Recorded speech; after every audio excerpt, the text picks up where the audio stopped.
Usually when we look at a map, there's this underlying expectation of objective physical reality, right? Absolutely, yeah. You're looking at geology, you see a mountain range, a massive river system, a coastline. Right, that are natural features. Exactly. The satellite image shows that jagged green or blue line, and the cartographer just points and says, there it is, that's the Earth. It's tangible. I mean, we find immense comfort in things that are natural, visible facts of the physical world. Yeah, but zoom in on a political map with all those rigid, color-coded lines slicing straight across the land masses, and, well, that objective reality just vanishes entirely. It really does. You're no longer looking at geology at that point. You're looking at a landscape of human invention that is, honestly, an absolute moral minefield. It is the literal definition of philosophical muddy waters. Yeah. We're looking at a deeply ingrained fiction that, we have all just agreed to treat as a physical law of nature.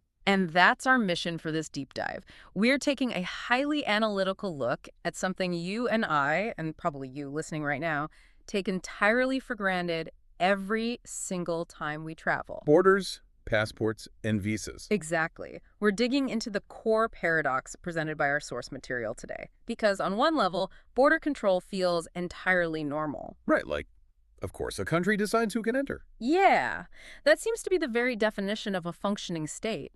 But if you dive underneath that assumption, it raises a really profound moral question. Which is, why should an invisible line on a map give some people the power to exclude others from safety or, economic opportunity, or even just a basic sense of belonging? It's a huge question. And to tackle that, we're going to strictly examine the architecture of the arguments on both sides of this debate. Right? Yes, and I want to note right off the bat for you listening, these sources touch on some very politically charged concepts. Oh, heavily. Right. But our goal today is purely to report on and synthesize the ideas presented in the text.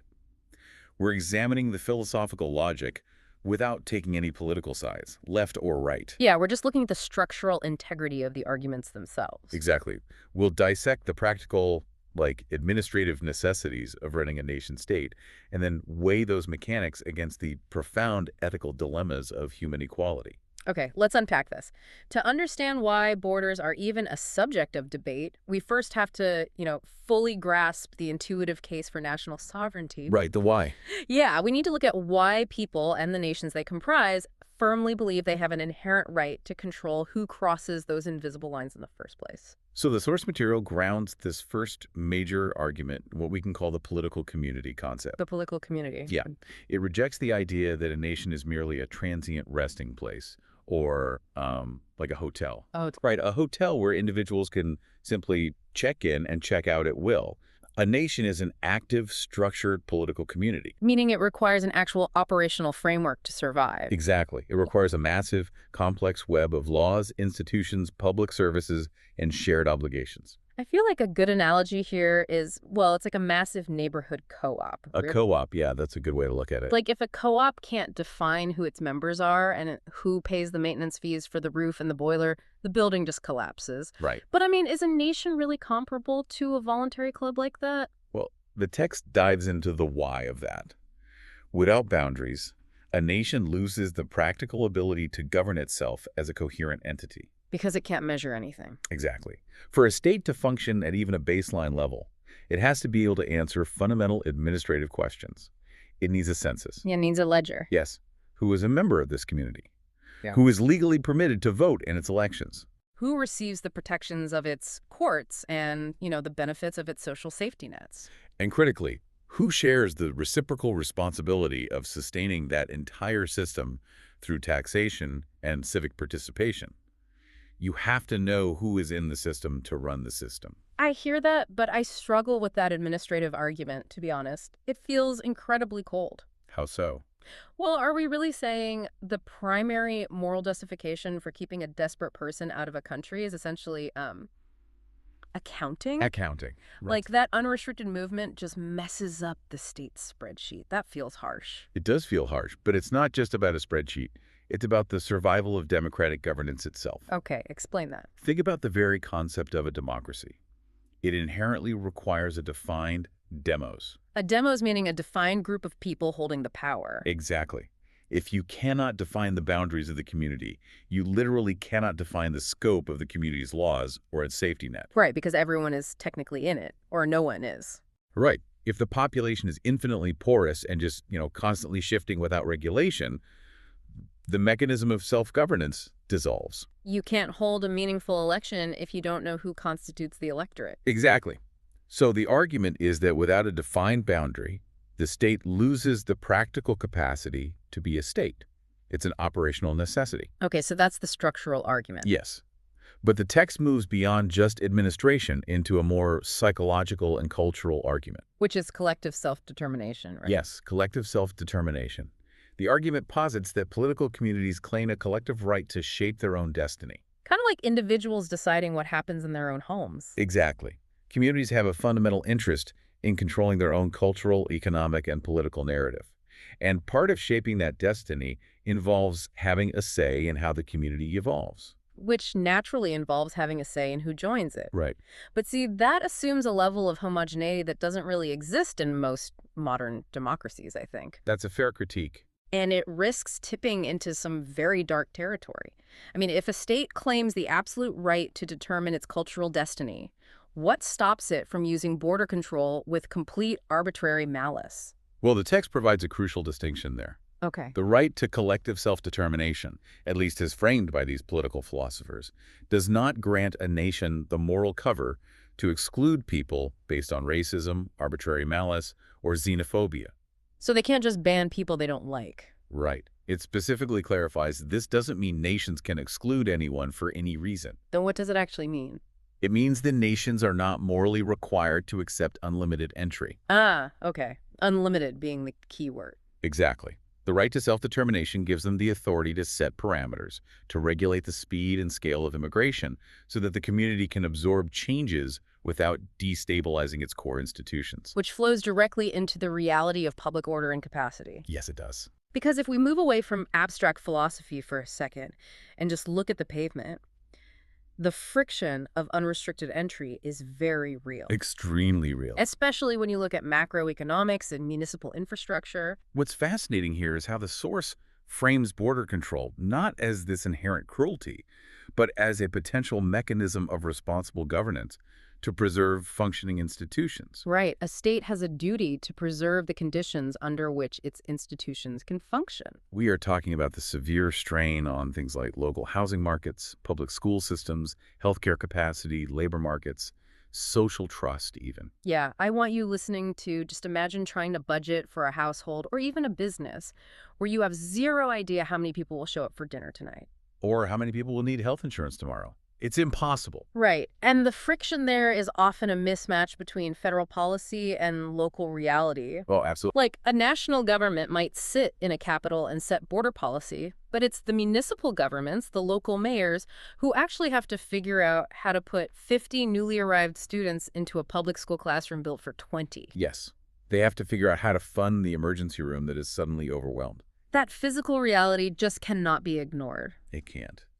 Even if political rhetoric sometimes heavily exaggerates these strains for electoral gain, the underlying logistical challenge remains real. You cannot drastically alter the population denominator of a local economy overnight and expect the educational and healthcare outcomes to remain stable. Not without a massive systemic infusion of resources, which rarely happens. Framing it that way makes a lot of sense. The goal is to preserve the functioning of the state so it can actually deliver on its promises to the people relying on it. Right. Because if a state cannot allocate resources effectively, the most vulnerable people already living within that state, the poor, the sick, the marginalized, they're the ones who suffer the consequences of that systemic failure first. Exactly. And that is the strongest, most rational version of the intuitive case for borders. Order, capacity, and democratic self-governance require a defined, manageable container. Okay, so we have the administrative container, that makes sense, Right. but the text forces a massive pivot here. It does. Because while that logistical view makes perfect, rational sense from the inside looking out, it looks entirely different from the outside looking in. Oh, completely different. And this brings us to the profound moral problem with geography. Here's where it gets really interesting. Let's sit with this for a minute because the concept of the arbitrariness of birthplace or the birth lottery is easily the most disruptive idea in the source material. It really challenges everything. The reality is no human being on Earth chooses where they are born. You, listening to this deep dive right now, did not choose your birthplace. Nope. It is a pure, unadulterated accident of the universe. A completely random roll of the dice. And yet, that single random accident dictates an unbelievable amount of your life's trajectory. It dictates your global mobility, for one. Yeah, talk about that. Well, if you look at passport power indices, a passport from a wealthy Western nation allows visa-free access to the vast majority of the globe. You just buy a ticket and go. Right. But a passport from a developing or conflict-ridden nation, it acts as a global lockdown. A global lockdown. Wow. Yeah. Your birthplace dictates your ability to escape a collapsed economy, or famine, or extreme violence. It literally determines your baseline access to physical safety. When you really look at the mechanics of it, it is morally bizarre. It is. Like most modern societies claim to operate on the fundamental belief that all human beings possess equal inherent dignity. Right. That's the bedrock of human rights. Yet we have a global system where one state can entirely block another person's right to thrive or even survive based purely on a geographic accident they had absolutely zero control over. The philosophical conflict is so stark here. If all humans possess equal dignity, it is morally bizarre that one state can block another's life chances based purely on this birth lottery. Border control suddenly looks less like a defense of justice and more like a defense of luck. A defense of luck. That is a heavy phrase. It is. Because if you won the birth lottery and were born into a stable, affluent nation, the border physically protects your winnings. And if you lost the birth lottery, The border enforces your loss. Yeah. It traps you in a system you didn't create. And, in almost any other area of philosophy or law, punishing or rewarding people for circumstances entirely outside their control is the textbook definition of injustice. it's the defense of entrenched privilege disguised as administrative policy. Exactly. And we have to be clear about what that enforcement actually looks like, because controlling entry isn't just a mild bureaucratic choice. No, it's not a polite rejection letter in the mail. The reality of exclusion is inherently coercive. The text explicitly states it means physical force. Right. It means family separation, detention, and human beings remaining trapped in desperate conditions. It requires armed guards, physical barriers, drones. It's forceful exclusion. And this forces us to confront what the text calls the asymmetry of the border. Hold on, let's really isolate that concept. The asymmetry of the border. Explain how that mechanism works in practice. Okay, think about the moment of encounter at a checkpoint. Like a border crossing. Right. From the inside, from the perspective of the state, stopping someone is simply enforcing the law. It's just an administrative act. Exactly. The border guard is checking a box, fulfilling a mandate to maintain that logistical container we discussed earlier. Right. But from the outside, for the person standing at that checkpoint, that exact same action is experienced as denying my survival. Wow. It is a life-altering and potentially life-ending physical blockade. So the dual reality is, the state says you lack the proper visa classification, but the person says you are condemning my family to starvation. Exactly. How does a modern, supposedly ethical state justify that massive asymmetry? How do you weigh an administrative checklist against a human life? Well, historically, states attempt to bridge that cognitive dissonance by falling back on highly simplified analogies. Like what? The most common is the house analogy. Oh, right. The idea of, it's my house, I have the inherent right to lock my front door and decide who comes into my living room at night. We hear that all the time. My house, my rules. But critics in the text aggressively dismantle that comparison, don't they? They tear it apart. Because a nation-state is not a three-bedroom house in the suburbs. Right. A private home is owned by individuals. It is a sphere of intimate, personal privacy and autonomy. A country is a massive, complex political institution that wields enormous coercive military and economic power. They aren't even remotely on the same scale. Not at all. Furthermore, that institution exists within a deeply unequal global economic world. Yeah, you really cannot compare a private citizen locking their door for personal safety to a global superpower deploying military assets and surveillance drones to block thousands of desperate people. The power dynamics are astronomically different.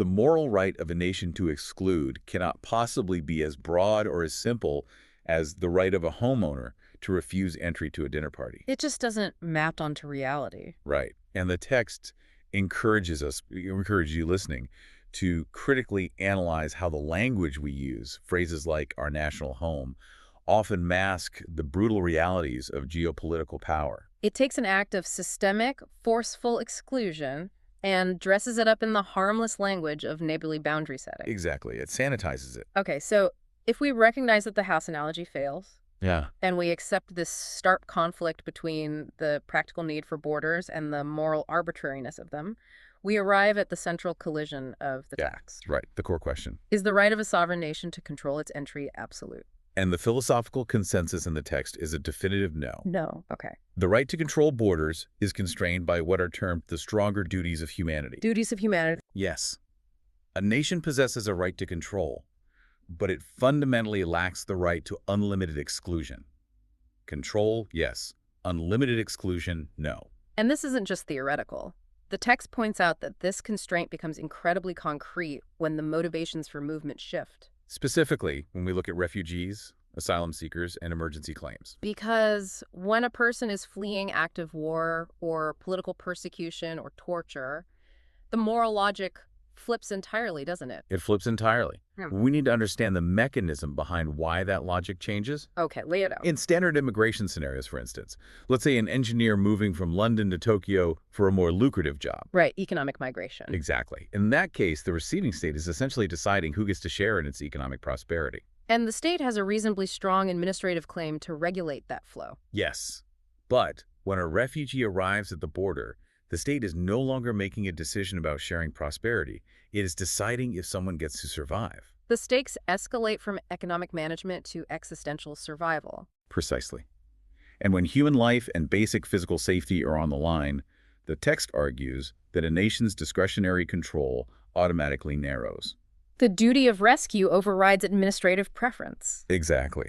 A state cannot morally prioritize its housing market stability over a human being's immediate right to not be murdered. It's basically the lifeboat dilemma, right? Yeah. But elevated to geopolitics. Yes, that's a perfect analogy. Let's walk through it. Okay, imagine you're on a well-provisioned lifeboat. Under normal circumstances, you have the right to decide who sits in it. Right. If someone on a perfectly safe functioning boat nearby wants to swim over just because your boat has better rations or more legroom, you can legally and morally say no. You can protect your space. But if their boat is actively on fire and sinking, and they are drowning in the water right next to you, your property rights over your lifeboat are instantly superseded by the basic human duty to pull a drowning person out of the sea. You can't just cross your arms and say, sorry, we're trying to preserve the legroom. Right. You have to help them. That analogy perfectly illustrates the moral duty of rescue. The right to exclude is not a right to let people die at your doorstep. That makes total sense. But the source material also pushes us to examine a completely different kind of limitation on state sovereignty, right? It does. Because we've looked at emergencies at the physical border. Now we have to look at the people already living inside the borders. Ah, yes. The limbo of long-term residence. This is a profound complication in the text.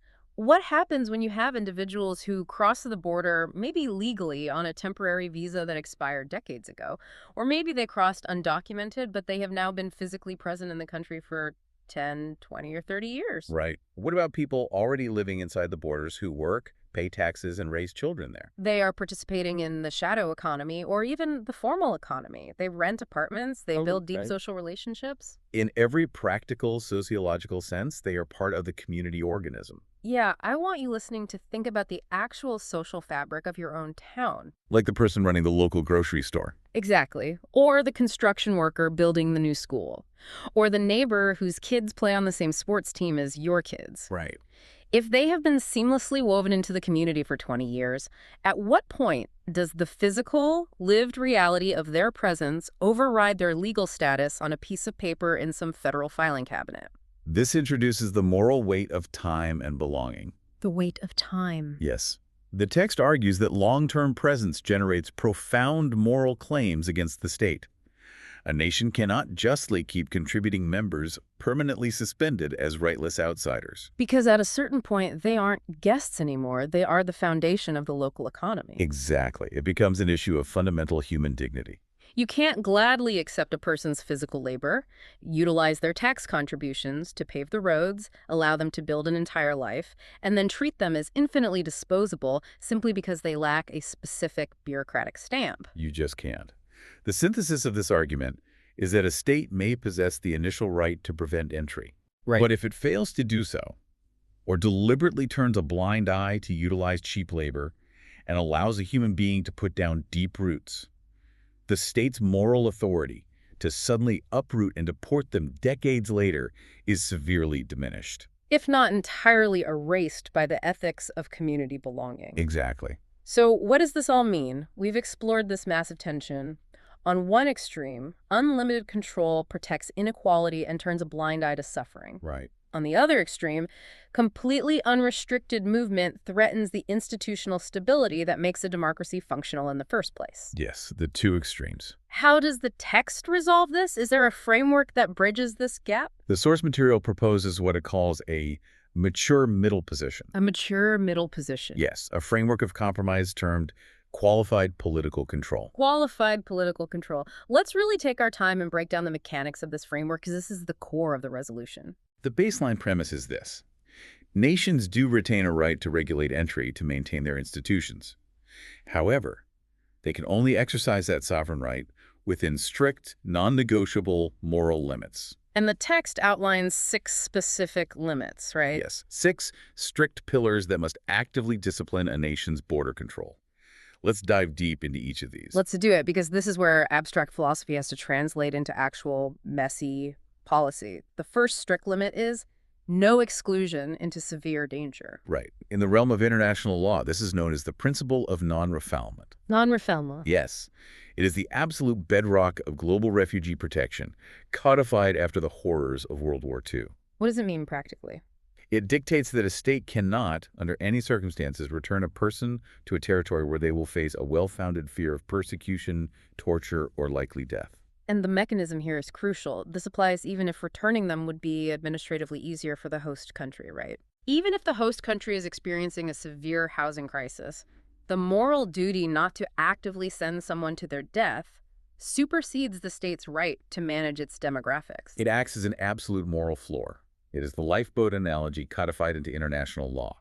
You cannot push the drowning person back into the fire. Right. But if we establish that you cannot send someone back to death, the immediate subsequent problem is how you handle them while they are at your border. Which leads perfectly to the second pillar, humane treatment. Meaning border security cannot be used as a justification for cruelty. Correct. A state has a right to secure its perimeter, but it does not have the right to utilize degradation, humiliation, or indefinite, dehumanizing detention as the tools of that security. Because the enforcement of a geopolitical boundary doesn't temporarily suspend a person's inherent human rights. Exactly. And this is where we see massive friction between deterrence theory and human rights. Deterrence theory. Right? The idea of making things so miserable that people stop coming. If a state is deliberately locking people in overcrowded facilities without basic sanitation, or intentionally separating toddlers from their parents as a punitive measure to deter others. The text argues they have crossed the line. They are no longer exercising qualified political control. They are simply committing human rights abuses. The methodology of control matters just as much as the right to control. Exactly. Which necessitates the third limit, fair procedures. Meaningful access to due process. Yes. Because if we've established that people shouldn't be refouled to torture and they shouldn't be subjected to inhumane treatment, a state needs an actual, functional, unbiased system to determine who is genuinely at risk and who isn't. Like a literal court system. Right. You cannot have a border guard making a life-or-death asylum determination based on a 30-second visual assessment at a fence. The mechanics of fair procedures mean there has to be a robust legal infrastructure. Immigration courts, right to counsel, competent translators. An appeals process. Yeah. The person standing at the border isn't just a logistical unit to be processed. They are a human being with a right to have their individual case heard fairly. And without functioning due process, the first two limits, non-refoulement and humane treatment, are essentially just empty promises on paper. Right. They mean nothing without a court to enforce them. Exactly. This brings us to the fourth pillar, which requires a deep awareness of geopolitical power dynamics, special duties to the vulnerable. The text highlights specific groups here. Yes, prioritizing stateless persons, children, and refugees. Let's talk about stateless persons, because that is a concept many people might not fully grasp the horror of. Yeah, explain statelessness. A stateless person is an individual who is not recognized as a citizen by any country under the operation of its law. Right. No citizenship at all. None. This happens through the dissolution of states, shifting borders, or discriminatory nationality laws that strip certain ethnic groups of their citizenship. Imagine the bureaucratic nightmare of that. To literally not exist on paper anywhere in the world. It's terrifying. You have no passport, no right to legally work, no ability to open a bank account, access health care, or even legally marry. You are literally a ghost in the international system. It is a devastating form of legal invisibility. And the text argues that states have a heightened, proactive moral obligation to these incredibly vulnerable groups. Because they have nowhere else to go. Exactly. A country's right to exclude is significantly weakened when dealing with an individual who has absolutely no other sovereign state obligated to protect them. You just cannot process a displaced, stateless child with the same rigid bureaucratic metrics as a corporate executive applying for an investment visa. The context of the human being's vulnerability must alter the state's response. Okay, that brings us to the fifth limit, which addresses the issue we discussed a moment ago, recognition of long-term belonging. Yes, this is the mandate for a pathway out of permanent outsider status. So if you've been there a long time, you get a path to staying legally. Right. The moral framework of qualified political control demands that if a state has allowed an individual to become integrated into its society over a long period, there must be a legal mechanism for them to transition from a precarious, undocumented status into recognized, secure belonging. Because a just society simply cannot sustain an entrenched caste system based on old paperwork. Where an underclass does all the vital labor but reaps none of the civic protections. Exactly. And finally, the sixth pillar.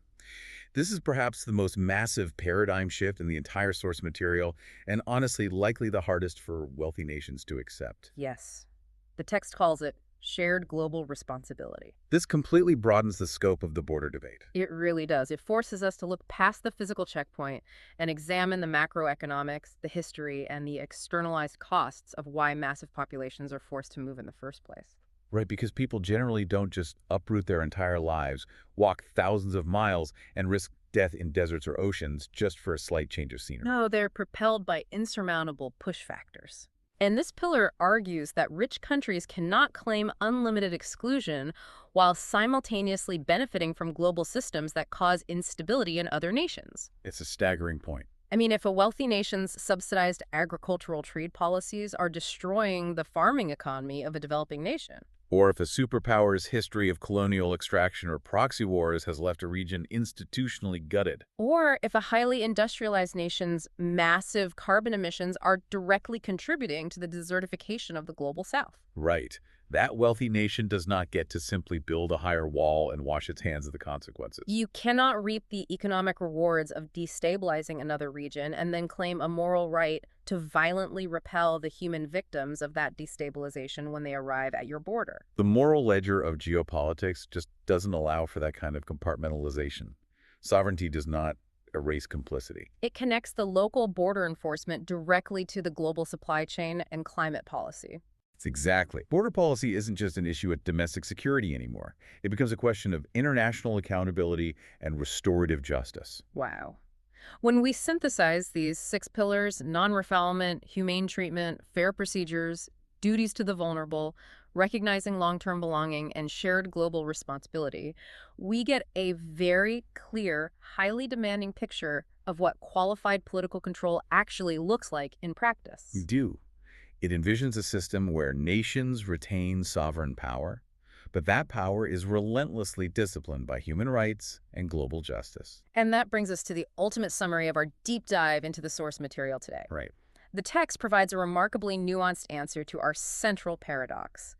Do nations have a fundamental right to control who can enter and live within their borders? And the answer is a highly conditional yes. Nations likely do possess a moral right to regulate entry because political communities require structure to survive. They need the administrative capacity to govern themselves, to budget for infrastructure, and to maintain the democratic institutions that provide for the common good. Right. Without some form of regulated boundary, the concept of a self-governing welfare state becomes practically impossible to sustain. But that right is absolutely not absolute. It is constantly limited, checked, and frequently overridden by much deeper moral duties. Duties to human survival, to due process, to the vulnerable, and to the equal inherent worth of every person on the planet, regardless of where the birth lottery placed them.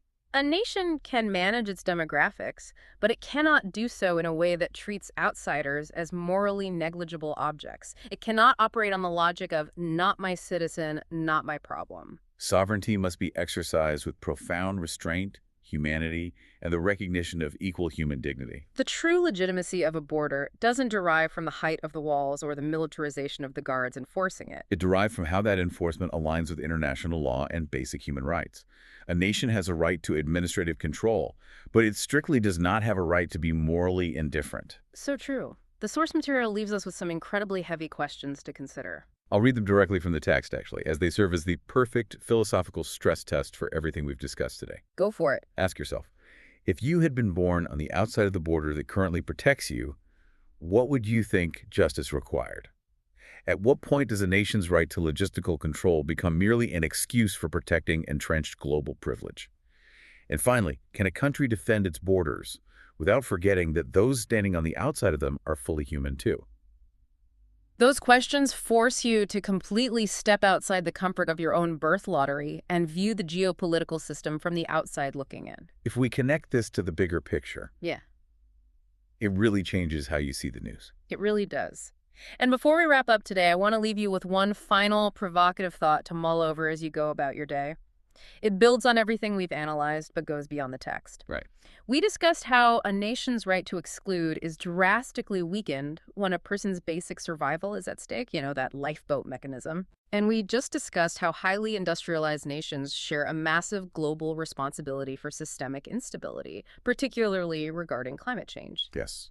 So, what happens in the coming decades if compounding global crises, specifically catastrophic environmental collapse, rising sea levels swallowing coastal regions, or total economic and agricultural failure in heat-stricken zones, cause the majority of human movement to be about desperate, basic survival, rather than people simply seeking better economic prosperity? That is terrifying to think about. If the current exception of emergency asylum claims becomes the global rule, with hundreds of millions of climate refugees on the move, will the entire moral and administrative concept of a border simply collapse under the sheer, undeniable weight of human need? Or, conversely, will wealthy nations entirely abandon the pretense of these humane limits? Exactly. Will they drop the moral framework of qualified political control altogether and resort to brute, militarized force just to protect their luck? It's a real possibility. It brings us right back to the beginning. When you look at that political map, with those rigid, color-coded lines slicing across the earth, you have to ask yourself if those lines represent a permanent reality of human civilization. Or if they are just a temporary fragile illusion that is about to be washed away by the realities of the next century. Something to mull over as you go about your day. Thanks for taking this deep dive with us.